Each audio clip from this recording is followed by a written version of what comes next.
Assalamualaikum warahmatullahi wabarakatuh.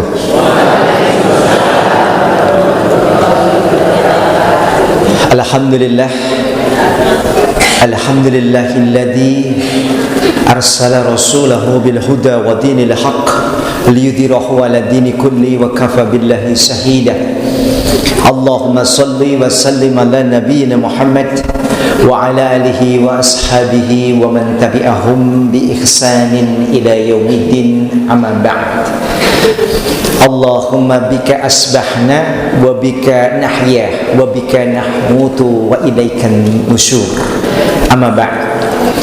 Bapak Ibu rahimani wa rahimakumullah jami'an, ingkang sepisan monggo sareng-sareng kita dherekaken manungku puja-puji syukur wonten ngarsanipun Allah Subhanahu wa taala ingkang tasih ngrumenthahaken dumateng kula lan panjenengan kawilujengan kesehatan tuwin sedaya ingkang tumanduk dumateng kula panjenengan. Dumugi enjang punika kula panjenengan raosaken nikmat ingkang ageng amargi Allah tasih maringaken kula panjenengan pinanggih wonten setunggalipun majelis ilmu, majelis taklim, majelis ingkang dipun berkahi Allah Subhanahu wa taala. Langkung-langkung majelis menika diwontenaken wonten ing setunggalipun dalemipun Allah, nggih menika Masjid Prawiro Istiqomah. Ini adalah nikmat besar yang tidak akan pernah kita rugi, karena Allah Subhanahu wa taala memerintahkan kita sebelum kita melakukan amalan kita harus punya ilmu.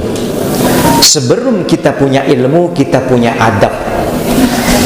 Jadi menawi kula panjenengan pengin amalanipun kula panjenengan ditampi wonten ngarsanipun Allah, proses menika dipun lampahi. Adab mencari ilmu, baru kemudian diberikan ilmu. Setelah memiliki ilmu, baru kemudian mengamalkan. Insya Allah amalannya pasti akan benar dan lurus. Kadang-kadang orang itu praktis ingin mengamalkan segera, tapi tidak tahu tentang ilmunya dan tidak tahu dengan adab, sehingga ada mengamalkan ilmu tetapi Allah tolak. Barang siapa yang mengamalkan amalan yang tidak ada contohnya yang diperintahkan dari Rasulullah Muhammad sallallahu alaihi wasallam, semua akan tertolak. Dasar inilah yang kemudian kita harus hati-hati dalam mengamalkan. Sumber dari semua amalan itu hanya satu, Bapak Ibu, yaitu bagaimana kita ini harus bertauhid. Bertauhid menapa, Bu? Pak? Hanya menyembah kepada Allah saja, titik. Tidak ada embel-embel kita ini menyembah kepada yang lain, sehingga hidup kita ini bahkan oleh Allah sudah disampaikan di dalam surat Ad-Dariyat ayat ke-56. Bagaimana bunyinya?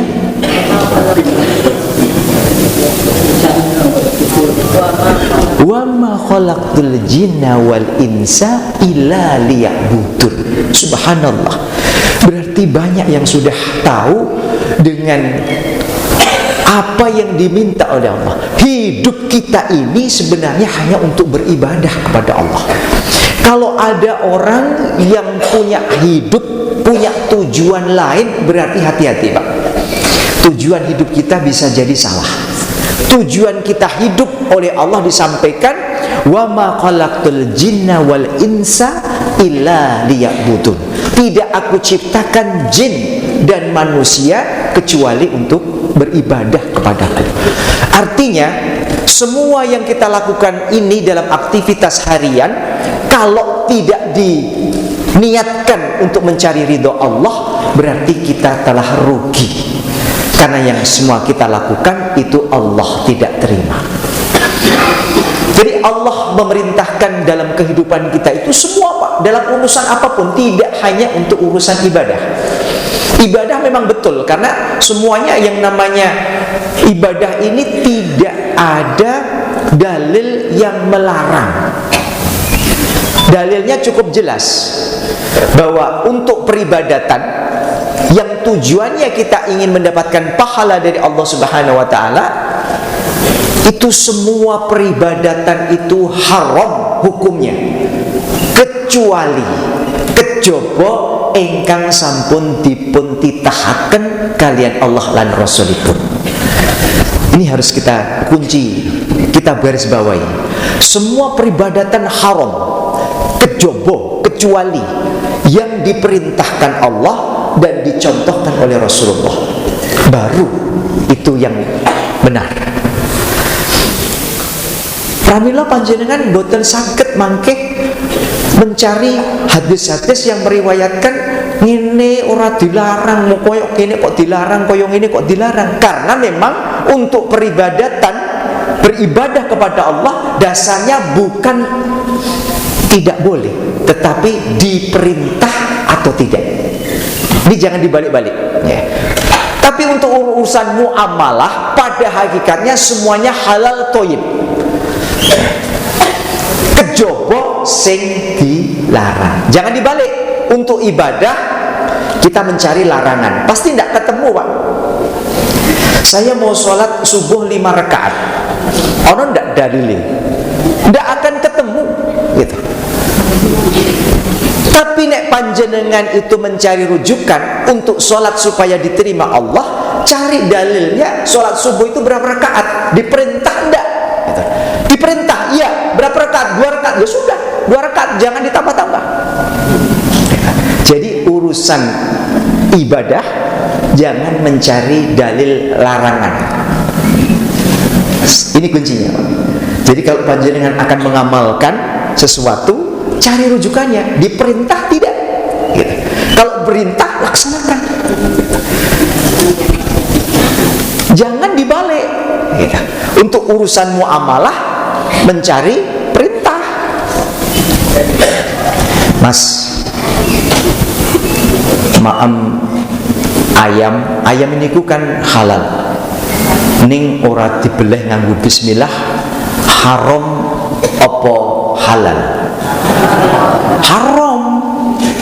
Nek kula panjenengan ngerti, nek panjenengan boten ngerti menjadi halal. Panjenengan yang pasar tuku ayam wis dipotong, apa tekon karo bakule niki lim beleh nganggo bismillah apa mboten. Niki mesti mungkin gontokan ini, mesti gontokan pun.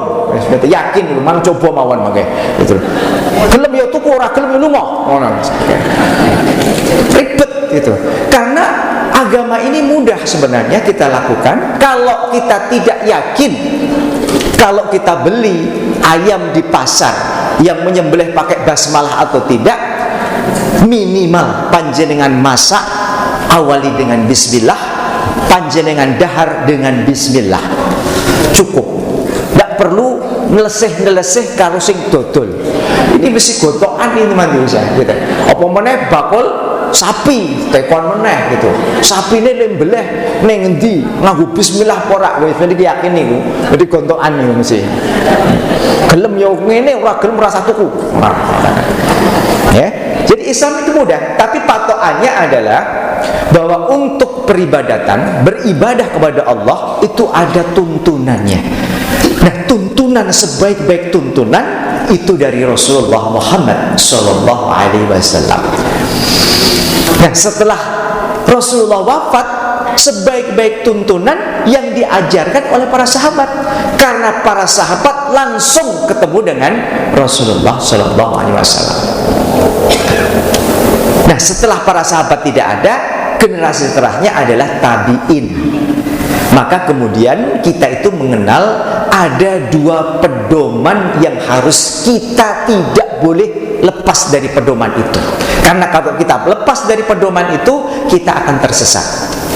Yang pertama adalah kalamullah Al-Quranul Karim, tidak ada revisi lagi, sudah sempurna, dan itu Allah katakan sendiri bahwa Al-Quran itu sudah sempurna dan tidak akan ada revisi setelahnya. Jadi hati-hati Bu, kalau ada kemudian orang mencoba-coba untuk merevisi Al-Quran, pasti tersesat. Yakin sudah, panjenengan tinggalkan itu. Karena Al-Quran tidak ada lagi revisi, karena sejak Rasulullah SAW diwafatkan, Allah Subhanahu wa Ta'ala sudah nyampaikan, al-yawma akmaltu lakum dinakum wa mantu alaikum raditu wal Islam Madinah.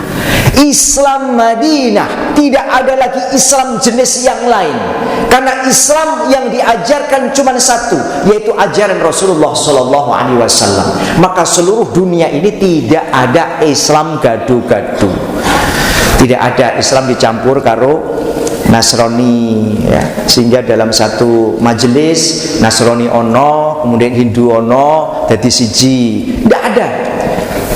Bahkan kemudian kita ini batas toleransi kita sudah sangat jelas. Jadi kalau ada pepatah mengatakan orang Islam radikal, saya balik yang mengatakan itu. Bagaimana dengan yang lain?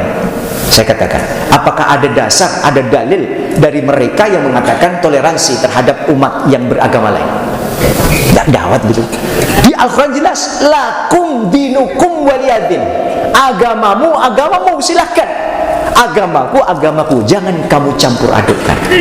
Sekarang baru model Pak, mencampur adukkan agama dengan balutan toleransi. Apa Pak? Doa bersama. Hati-hati ini Pak, doa bersama sekarang. Kalau dulu doa bersama itu yang memimpin tetap orang Islam. Iya, ya Bu, orang Islam yang memimpin. Nyun pangapunten, monggo kita ndonga sareng-sareng krana kula ngrasuk agami Islam, pramila donganipun mawi cara agami Islam. Ingkang ngrasuk agami sanes, monggo kula aturaken sumangga anggenipun donga. Ngoten nggih? Ini sah, boleh diamini siapapun, karena kita berdoa hanya kepada Allah. Sekarang boten Bu, dalam majelis itu lendongo gantian. Nauzubillah. Pertama orang Islam dulu yang banyak, kemudian setelah itu gantian orang Nasoro dongo. Ini semua yang hadir semuanya batin. Semua yang batin yang hadir itu dia mengakui ada Tuhan lain selain Allah Subhanahu wa Ta'ala. Hati-hati Bu ini. Jadi kalau ada ngerawi majelis-majelis yang seperti itu, ditanya dulu, nanti lindungo piye? Apakah cukup satu saja berdoa dengan cara yang mendoakan, atau kita berdoa dengan cara agama lain-lain bareng-bareng? Kalau bareng-bareng tidak usah rawuh Pak, karena panjenengan rawuh berarti panjenengan mengakui ada Tuhan lain selain Allah Subhanahu wa Ta'ala. Ini pentingnya. Karena kita hanya punya Allah Subhanahu wa Ta'ala, dan itu sudah harga mati, tidak boleh ditawar-tawar. Kita hidup di Indonesia. Founding father kita ketika mendirikan negara ini, dia tetap konsekuen. Pembukaan Undang-Undang Dasar 45 alinea yang ketiga. Ini bentuk pendiri bangsa kita itu wong Islam, dengan rahmat Allah yang maha kuasa, dan dengan didorongkan keinginan luhur. Ada dua persaksian mengakui bahwa semua ini bisa terjadi karena Allah Subhanahu wa Ta'ala, dan itu karena ikhtiar bangsa kita untuk berjuang merdeka. Belum lagi itu, belum titik itu Pak, ada di dalam sila pertama Pancasila. Apa Bu bunyinya? Ketuhanan yang Maha Esa. Sekarang saya tanya, yang mengesakan Allah itu siapa? Hanya Islam, yang lainnya tidak esa. Gitu. Sekarang siapa? Kok sekarang Islam itu kayaknya kok diopo-opo, wong radikal kah? Wong sing segerane udah patuh ngadu domba. Sing mengadu domba siapa? Itu jelas pendiri bangsa ini mengatakan aklamasi. Bahkan dulu sebelum dirubah menjadi Tuhanan Yang Maha Esa, di situ ada kalimat 7 yang dihapus itu. Ya, mestinya itu malahan yang tepat bagi pemeluknya. Gitu. Tapi kalau sekarang itu dihilangkan, berarti semua yang ada di Indonesia ini bukan NKRI kalau tidak mengesahkan Allah. Ini malah berat ini sebenarnya. Dulu ketika ada 7 kalimat itu tidak dihapus, malah benar. Mereka mau menyembah apa, wong itu bagi pemeluknya kok. Gitu. Berarti yang tidak memeluk Islam berarti boleh kan menyembah 5, 6, 7, 8. Ya. Tapi begitu diganti dengan ketuhanan Yang Maha Esa, ini malah jadi masalah. Kenapa? Karena yang mengesahkan Allah itu hanya Islam. Dan sebenarnya masuk logika ya. Iya. Jadi kalau kita omong-omongan, kita pakai referensi, nggak ada yang salah dengan Islam. Justru mereka yang akan menghilangkan Islam dari muka bumi ini yang salah. Maka saya mengajak, ketika kita ini sudah menyembah kepada Allah, tantangan kedua ada, Bu. Panjenengan akan pasti dijamin masuk surga sampai panjenengan wafat dalam keadaan Islam. Itu semuanya pasti akan masuk surga. Yang tidak Islam berarti semuanya di neraka. Makanya kenapa kita selalu mewariskan investasi yang paling agung. Mewariskan itu bukan harta, bukan tanah, bukan rumah, bukan mobil, bukan perhiasan. Yang kita investasikan untuk anak cucu kita itu adalah tauhid, menyembah kepada Allah saja, bukan yang lain. Dan Islam Madinah sebagai agama kita. Niki sing ngendika Allah di dalam surat Al-Baqarah. Walladzina kafaru min ahlil kitab wal musyrikina finnari jahannam. Tuh, ini Allah sampaikan itu. Walladzina kafaru, orang-orang kafir, Nasrani, orang-orang musyrik, orang-orang yang ateis yang tidak punya agama, finnari jahannam, dia ada di neraka jahannam. Ulaika hum syarrul bariyah, sejelek-jelek makhluk. Oh, Ibu. Jadi orang Islam ini mulia, Bu. Panjenengan tidak usah ikut-ikut agama lain, panjenengan sangat mulia di sisi Allah karena panjenengan ngasuh agama Islam. Karena Allah sendiri sampaikan, sing ora Islam tempatnya di neraka sebaik-baik dia di dunia dengan sesama. Ini sudah jelas. Maka warisan pertama adalah wariskan kepada anak turun kita Islam Madinah. Setelah itu tauhid, hanya menyembah kepada Allah bukan yang lain. Saya ingin menjelaskan, perkembangan ini sangat berkembang cepat. Hati-hati, Bu, dengan ketauhidan kita. Kadang-kadang ada yang mengatakan begini, Bu, ketika cinta ditolak, dukun bertindak. Ini kayaknya sepele, Pak, nih, Pak. Dan ini di masyarakat sering itu. Ini bahaya, Bu. Hati-hati nih. Karena apa? Kita bisa keluar dari Islam goro-goro kalimat ini. Seakan-akan dukun itu menjadi penentu cintanya ditolak atau diterima. Hati-hati nih, Bu. Jadi tidak benar kalau ada yang mengatakan cinta ditolak, dukun bertindak. Ini bahaya. Dia bisa menyekutukan Allah Subhanahu wa taala karena dia percaya dengan kalimat ini tadi, yang sepele tadi seperti ini.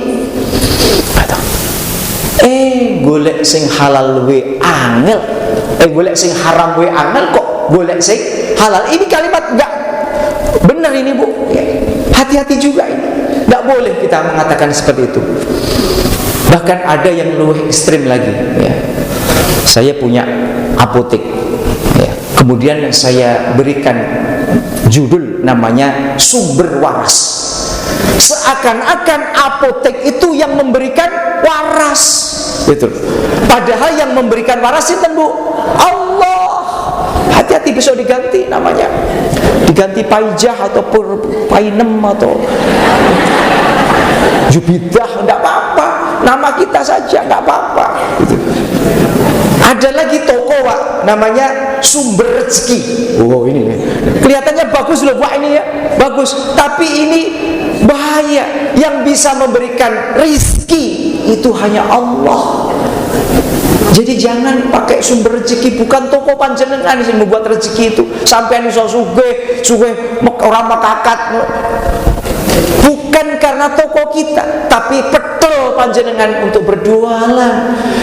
Ini hati-hati Bu, yang kalimat seperti ini kelihatannya sepele. Ini bisa jadi yang memberikan rezeki, yang memberikan jodoh, yang memberikan kematian, kesehatan kita hanya Allah. Minta hanya kepada Allah, jangan kepada yang lain. Panjenengan yang sakit Bu, Allah sudah tuntun itu. Kalau panjenengan sakit, bolehlah panjenengan berdoa minta kepada Allah. Salah satu doa yang dituntunkan adalah Allahumma rabbana ashibil ba'sa isfi antas safila sifa'an illa sifa'uka sifa'an la yughadiru saqaman. Sebelum kita ke bawah ke, makanya perbandingan antara rumah sakit di Arab Saudi dengan rumah sakit di Indonesia ini, di rumah sakit di Indonesia ini semua rumah sakit penuh, bahkan rumah sakit baru saja sudah penuh, ditambah ruangan penuh lagi. Beda kontras dengan di Arab. Di Arab itu rumah sakit itu sepi Pak, tidak ada yang masuk di dalamnya. Karena apa? Sebelum ke rumah sakit dia berikhtiar minta kepada Allah dulu. Minta kepada Allah, karena yang membikin sakit adalah Allah, yang menyembuhkan pasti Allah. Nah kita ujuk-ujuk didik-didik dengan dokter gitulah akhirnya, sehingga rumah sakitnya payu. Sehingga kalau kita nyekolah ke anak kita di kedokteran, mesti regane warang pol gitu. Bahkan orang-orang seperti kita tidak mampu menyulahkan anak kita di kedokteran karena jutaan. Mau masuk saja belum masuk Bu, itu sudah 60 juta, 100 juta, 160 juta baru masuk itu Bu. Sesuk itu gajinya piro dokter itu. Tapi kalau ini akan kita sampaikan kepada kita semua, besok rumah sakit bisa sepi Pak. Itu bener itu. Iya. Karena apa? Kita sembuhkan sendiri. Bismillah, Bismillah, Bismillah. Allah izzati qadrati. Ya. Ada yang sudah hafal itu? Tujukan. Ya. Wa akhdir. Ya. Dibaca itu. Jadi di mana sakitnya kemudian kita pegang, kemudian kita berdoa. Gitu. Minta kepada Allah disembuhkan. Sembuh. Ada yang kemudian harus waktu itu ada rujukannya semuanya. Rasulullah melihat ada yang luka sahabat, kemudian Rasulullah itu meludah ke tanah, kemudian tanahnya diambil dari ludahnya itu, kemudian Allah minta kepada Allah Subhanahu Wa Taala dibalutkan itu di situ, sembuh. Makanya orang Jawa dulu mengatakan itu kalau ono korengan atau luka yang masih baru didoni, wah gitu kan gitu. Neng ora diwacake apa-apa, lah jadi malah tetanus gitu ya. Mestinya harus dibacakan, minta kesembuhan kepada Allah gitu loh. Iya, iya. Jadi itu sudah dari dulu. Nenek moyang kita itu sebenarnya sudah ahli hadis itu sebenarnya. Ya. Cuman tidak ngerti riwayatnya itu. Tujuannya apa tidak ngerti. Gitu. Seperti pagi, ya. Bangun pagi ini kan orang-orang tua kita selalu mengatakan ojo bangun tidur atau jangan wungu kawanan mengkondak rezekine di totol pitik. Lho niki jane hadis niki Bu gitu. Karena apa? Orang yang di dalam waktu subuh dia masih tertidur, dia tidak ada jaminan dari Allah Subhanahu Wa Taala. Oh ini Pak gawatnya ini. Ya. Jadi waktu subuh itu Bu bagus kita kalau kita wungu, kemudian kita ambil air wudhu, tegakkan sholat, dan jangan tidur lagi. Ya. Nah, kebanyakan ibu-ibu begitu sholat rampung turu meneh. Nah ini jadi masalah. Gitu. Karena Rasulullah itu pernah berdoa untuk umatnya dan Allah kabulkan itu. Rasulullah berdoa begini, Allahumma barik li ummati fi bukuriha. Ya Allah, berikan barokah kepada umatku di waktu subuh. Gitu. Dan Allah kabulkan itu. Jadi kita itu bangun subuh itu waktu yang paling afdal, yang paling terbaik untuk memulai aktivitas kita setiap hari. Sing dodolan, siapkan itu di waktu subuh untuk menjemput rezeki Allah. Sing do isih sinau, mulai membuka lagi, mengulang murojaah pelajaran di waktu subuh. Cepat, karena Allah jaminkan di waktu subuh itu sebagai berkah. Maka keberkahan itu kita cari sejak kita bangun tidur di waktu subuh.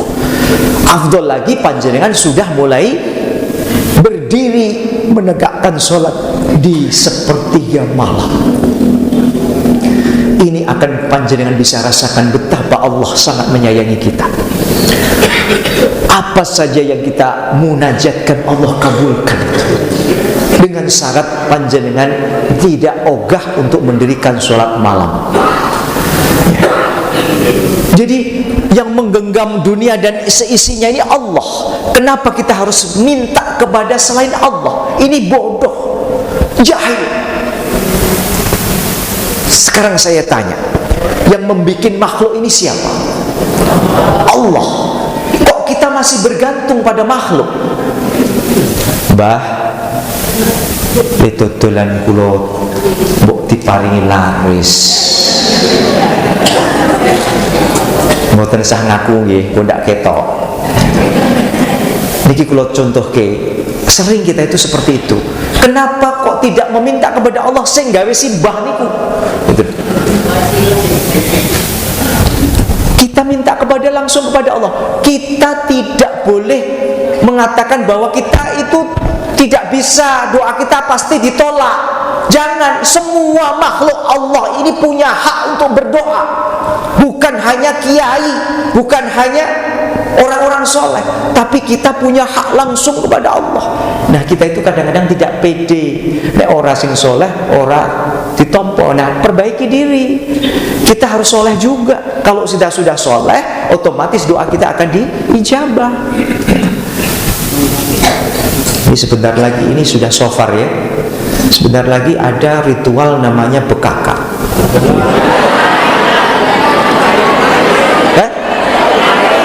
Oh sudah? Oh sudah ya? Wah, nauzubillah. Malah orang ngerti aku nek wis rampung. Sudah kelewat ya? Ini hati-hati Bu. Hati-hati Pak. Saya sampaikan ini hati-hati. Kenapa? Kita bisa salah-salah dalam mentauhidkan Allah tadi. Bekaka itu acara apa? Saya tanya.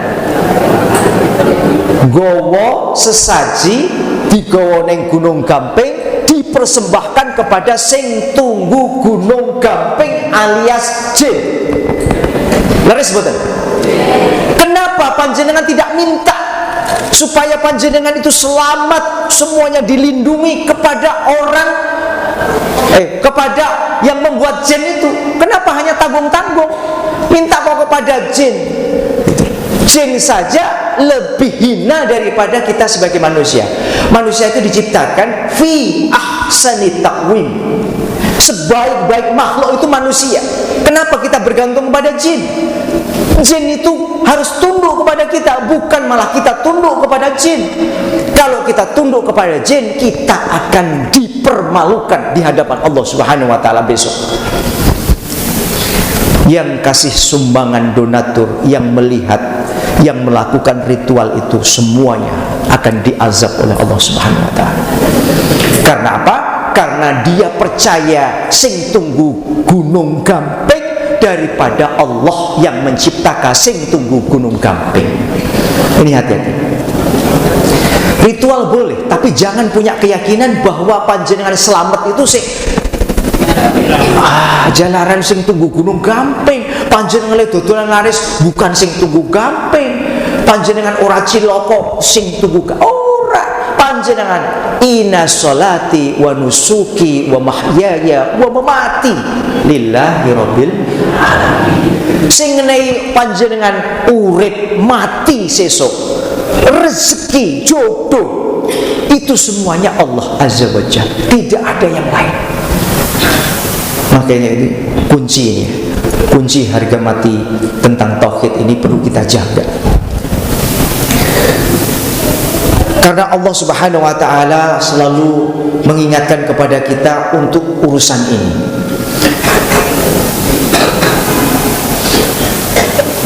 Kita sebagai manusia ini butuh bantuan.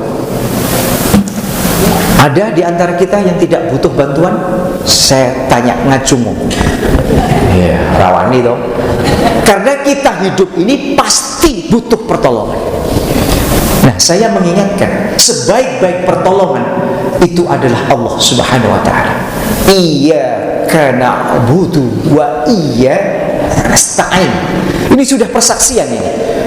Tidak ada yang pantas, tidak ada yang berhak untuk disembah kecuali namun Allah Subhanahu wa taala, dan kita memohon isti'anah, pertolongan, perlindungan hanya kepada Allah Subhanahu wa taala. Ini kalimat yang sangat jujur. Iyyaka na'budu wa iyyaka nasta'in. Allah, saya akan menyembah kepadamu dan saya butuh pertolonganmu. Maka kalau panjenengan punya hajat apapun, mintalah langsung kepada Allah di keheningan malam, di waktu-waktu mustajabah, di waktu bersafar, ketika panjenengan tindaan. Nah, panjenengan tindaan malah tilem itu. Nengebis penak waktu atuh turu. Padahal itu mustajabah, panjenengan bisa minta apa saja hajat panjenengan. Belum lagi di keheningan malam, sepertiga malam. Bahkan nanti saya ajarin gini, ketika panjenengan sare, kemudian panjenengan ngelilir, entah ngelilirnya itu karena sengaja atau tidak, panjenengan kemudian setelah ngelilir itu minta perlindungan kepada Allah dengan kalimat seperti ini: La ilaha illallah wahdahu la syarikalah, lahul mulku wa lahul hamdu wa huwa ala kulli syai'in qadir, wa subhanallah walhamdulillah wa la ilaha illallah wallahu akbar wa la khawla wa la quwata illa billah Allahumma gfirli. Kemudian panjenengan minta hajat apa saja, Allah kabulkan itu. Saya ulang lagi. Panjenengan lilir waktu tilem dalu, apa saja penyebabnya, entah mimpi buruk atau entah panjenengan niati entah ke belakang, begitu panjenengan wungu, kemudian mintalah perlindungan pada Allah dan sekaligus berdoa. Doa ini akan diijabah. La ilaha illallah wahdahu la syarikalah, lahul mulku wa lahul hamdu wa huwa ala kulli syai'in qadir, subhanallah walhamdulillah wa la ilaha illallah wallahu akbar wa la haula wa la quwata illa billah Allahumma gfirli. Kemudian diikuti dengan doa kita masing-masing. Allah akan kabulkan itu. Gampang, Pak. Kita minta itu luar biasa, Allah itu akan kabulkan. Bahkan Allah sendiri jamin, ud'uni astajib lakum. Berdoalah kepadaku, pasti aku kabulkan. Jadi panjenengan berdoa tidak boleh ragu-ragu, dikabulkan orang-orang pasti, gitu ya. Jadi doa itu harus menghadirkan hati, bersungguh-sungguh bahwa kita butuh. Makanya doa itu yang paling afdal itu adalah melekatkan kedua ini, ya. Kemudian menghadapkan wajah kita ke tangan kita itu. Bahkan kalau kita butuh benar pertolongan, kita angkat setinggi-tingginya. Sebagaimana salafus saleh, orang-orang soleh terdahulu memberikan contoh gambaran kepada kita. Sekarang ini sedang kemarau panjang. Saudara-saudara kita di Gunung Kidul sudah mulai kehabisan sumber air, ya, sulit benar mencari air. Di beberapa wilayah di Kalimantan, di beberapa tempat Riau dan seterusnya, kebakaran di mana-mana, kebakaran hutan. Ini yang kebakaran bukan hanya sampah kita, tapi hutan yang kebakaran. Bayangkan, hutan segitu kebakar. Tapi tidak ada satu himbauan dari para pemimpin kita ini untuk taqarrub ilallah. Kembalikan kepada ajaran bagaimana Rasulullah ketika mendapatkan kesulitan. Pernah panjenengan mendengarkan satu pejabat pemerintah mengatakan, hai saudara-saudaraku kaum muslimin dimanapun kamu berada, menghadapi kemarau panjang ini tidak ringan, di beberapa tempat sudah kehilangan sumber. Mari kita satukan hati dan niat kita, gelar sholat istisqa untuk minta kepada Allah yang memiliki kekuasaan atas jagat raya ini untuk mengeluarkan airnya yang kita butuh untuk itu. Pernah? Nggak ada. Padahal itu ajaran Rasulullah SAW. Ketika kamu butuh pertolongan, sholatlah istisqa, didahului dengan berpuasa, dengan prihatin. Setelah itu digelar di beberapa tempat menyalaksan untuk sholat istisqa. Bahkan Rasulullah mengangkat tangan tinggi-tinggi karena butuh pertolongannya, butuh kita akan kekuatan Allah Subhanahu wa ta'ala untuk menurunkan air itu. Yang terjadi sebaliknya, dianggap manusia itu ahli strategi, ahli ilmu, ahli di segala-galanya. Ada kebakaran hutan di beberapa titik, beribu ratus titik. Datangkan itu helikopter dari Australia, dari Thailand, buat hutan buatan. Selesai permasalahan? Tidak. Kene di sirami kono urip, kono disirami kene urip meneh. Kenapa tidak kita satukan niat, minta kepada Allah Azza wa Jal untuk apa? Menghapuskan semua yang ada di muka bumi ini dalam bauan api. Begitu hujan sekali saja semua hilang Pak, itu Pak, api. Kenapa tidak berpikir cerdas seperti itu? Karena manusia lebih banyak logikanya daripada mencontoh Nabi kita Muhammad Sallallahu Alaihi Wasallam. Ketika kita butuh pertolongan, kita hanya minta kepada Allah. Coba kita ingat lagi Pak, Bu, tanggal 27 Mei tahun 2006 yang lalu. Masih ingat Ibu? Apa itu? Gempa.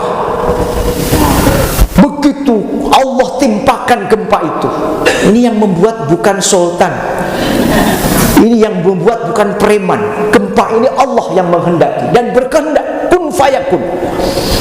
Semuanya, tidak ada yang kemudian mengatakan hore hore hore hore, tidak ada. Semuanya taqarrub ilallah, kemudian minta Allahu Akbar, astagfirullah, astagfirullah. Orang yang tidak sholat saja muni loh itu.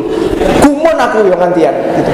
Otomatis refleks Allahu Akbar, subhanallah, masjidnya kebak itu. Ini menandakan manusia lemah, tidak bisa berbuat apa-apa ketika Allah berkehendak. Begitu omai do anyar oleh bantuan lali meneh, sing salat yo mung kuwi meneh, rongsok kemekelen. Ini menunjukkan ketika kita sudah mentok lagi, nurani kita, ruh kita kemudian langsung ingat Allah. Itu ketika kita dalam keadaan kejepit, tidak bisa apa-apa lagi. Coba panjenengan ketika gempa itu sudah tidak pikir apa-apa, sudah dari sana mengatakan ada gempa, melayu ngalor oleh gunung Merapi jeblok balik meneh rono, nganti kabeh itu dora kroso nek sedang telanjang bulat. Krono apa? Takut karena kita akan mati. Iya, ini perbuatan Allah. Orang yang sudah terbiasa, dia akan langsung ingat kepada Allah. Subhanallah, Allahu Akbar. Hanya Allah, Engkaulah yang membuat ini, dan hentikan ya Allah, hentikan ini. Di mana-mana digelar, kemudian dikuatkan lagi bahwa ini adalah perbuatan Allah. Berarti kalau Allah sampai berbuat seperti ini, terlalu banyak dosa yang kita perbuat, pasti itu. Maka langkah kita adalah memperbaiki diri agar kita menjadi orang-orang soleh, orang-orang yang diridhoi Allah Subhanahu wa ta'ala, orang yang apabila berdoa diijabah Allah Subhanahu wa ta'ala. boleh menangis sambil berdoa itu, boleh, karena kita khawatir doa kita itu nanti terlalu tinggi untuk dimintakan. Mintalah Bu, setinggi apapun panjenengan minta, Allah akan kabulkan itu. Ud'uni astajib lakum. Jangan pernah bosan untuk berdoa, karena doa adalah ciri orang yang beriman kepada Allah Subhanahu wa taala. Nek panjenengan wis ora butuh, berarti panjenengan wis ora arep berdonga. Karena apa? Wis ora butuh. Makanya butuh Allah bukan hanya ketika dalam kesulitan, tapi kita butuh Allah kapan saja. Ini yang paling berat itu ujiannya ketika kita dibahagiakan, harta melimpah, mau tuku-tuku apa-apa oleh, arep duwe kesenangan apa-apa iso kabul. Ini hati-hati, malah ini dilulu oleh Allah. Ya, bisa jadi nanti sepele akibatnya. Wah, kabeh apa-apa iso akhirnya divonis oleh dokter. Ini tidak boleh dimakan, itu nggak boleh, ini harus dilarang. Aku akhirnya mau tempe garik untuk dibakar. Bendino padahal sugih ra mekakat, apa-apa ora oleh mangan. Nauzubillah, dhisik ora iso mangan, wis mangan ra oleh. Saiki wae iso tuku ora oleh apa-apa. Pak niki mboten, kula mau air putih dicegak-ceguk wae gitu, nganti kembung gitu. Mergone apa? Gendise inggil. Akhirnya semua makanan yang enak itu dia nggak bisa makan gitu. Padahal ini orang yang mungkin secara ekonomi tidak mampu, apa-apa didahar. Pundi Pak mboten kula mawon sing dahar. Wah, akhirnya semua makanan yang enak-enak dia yang makan. Ini mau ngombe wae, nganggo putih wae, bismillah. Padune ngelak ya. Subhanallah. Inilah Allah akan menjadi tujuan kita untuk meminta dan memohon. Sekali lagi, Bapak Ibu rahimani wa rahimakumullah, mintalah hanya kepada Allah Subhanahu wa taala di waktu-waktu mustajabah. Saya ingatkan, waktu mustajabah yang pertama tadi adalah waktu subuh. Ya, mintalah. Yang kedua, waktu di mana Allah berikan ketetapan untuk merubah dari pola malam ke siang, siang ke malam, di dua waktu, sore hari dan pagi hari. Kemudian antara iqomah dan azan. Jadi panjenengan ketika kemudian hadir, kalau ibu-ibu di rumah, ketika mendengar azan, panjenengan setelah itu kemudian berdoa, Allahumma rabb hadhihi da'wati tammah wassalatul qaimah dan seterusnya. Setelah itu kemudian apa? Berdoa, Pak. Yang afdal setelah kita azan menunggu iqamah, itu yang paling afdal itu adalah berdoa.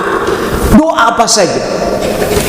Baca Quran luar biasa pahalanya, tapi tidak dianjurkan oleh Rasulullah untuk dilakukan di waktu-waktu itu.